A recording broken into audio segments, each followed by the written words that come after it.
Hey guys, Cody here with OnTheTrail, and today we are going to be talking about installing the tubeless system on our front tire on our bike. Let's get started.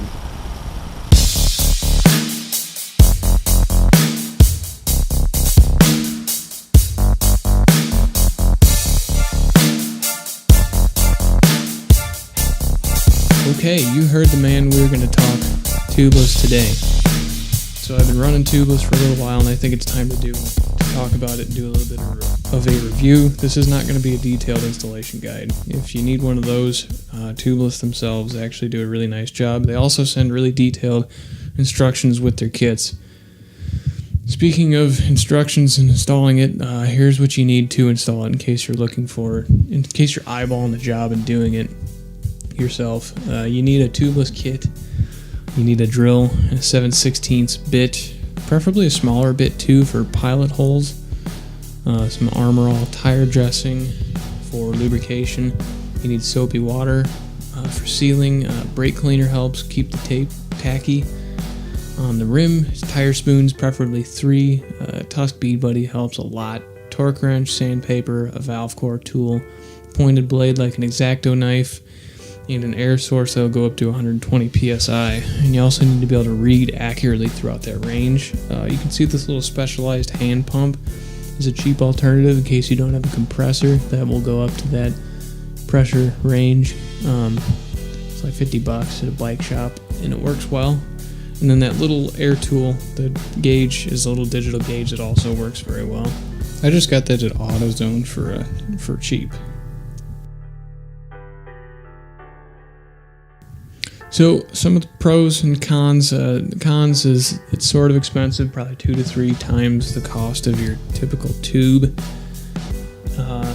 Installation is arguably more difficult, certainly different than your typical tube. And you also have to check 2 different reservoirs in your tire. To me, the checking your pressures, that's a daily, before every ride type of deal, so that's kind of negated. I don't think the installation's that much different, or that much harder, I should say. You'll see in a little bit that it goes on. The actual tubeless goes on pretty simple, and then the rest is just busting your balls over, just changing a tire and spooning it on. So it's not that much more difficult if you ask me.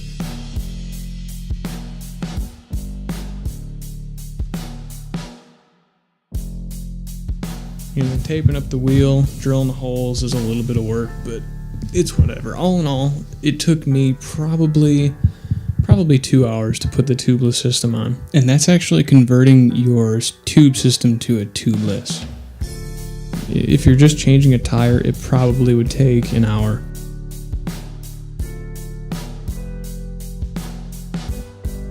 Now you'll see here that red tube is actually your tubeless system, and you'll watch it slips on fairly simply. You just lube it up good. And that little tube right there is what goes on the inside of your tire, and it's going to expand onto the inner bead of your tire. And this is going to... The tubeless itself has a rim lock that's going to lock down, and then it's going to squeeze onto the tire, thus locking the tire to the tubeless system, and it seals it up, and then you fill your actual tire up as if it didn't even have a tube, even though technically it kind of does.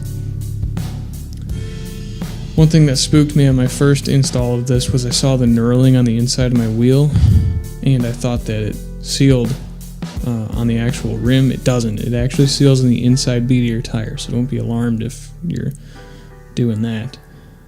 So as far as the actual ride characteristics go, in soft terrain, it really helps. It gives it, the lower pressures really give the bike a planted, on a rail type of feeling. It's pretty awesome. There's definitely traction gains.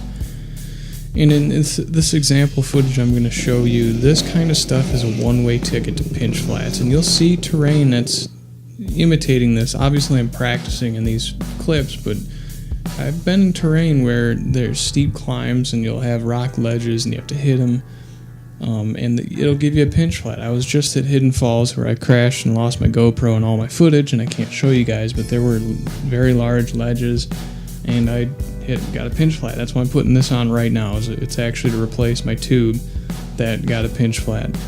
So it really helps with the pinch flats, and also with the lower pressures. If you're in real rocky stuff, it will not deflect off the rocks as bad as it would.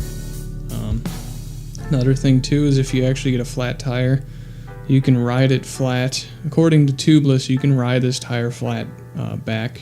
In the emergency, you can ride it back to get that taken care of, and you shouldn't do much damage. You won't damage your wheel, at least. You might damage the tire, I'm not sure.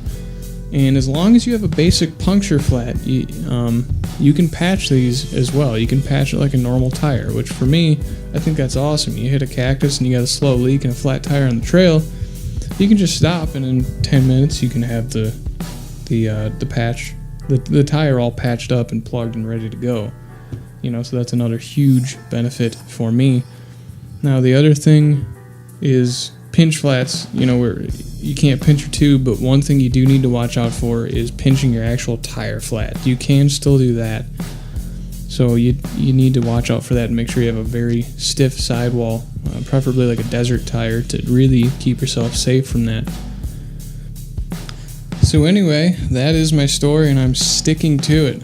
That is the tubeless system in a nutshell, and you can kind of see how it's installed. I hope you guys enjoyed the video. I hope you found it helpful, useful, maybe terrible. I don't know. Let me know what you guys think. I'd love to hear. Till next time, peace.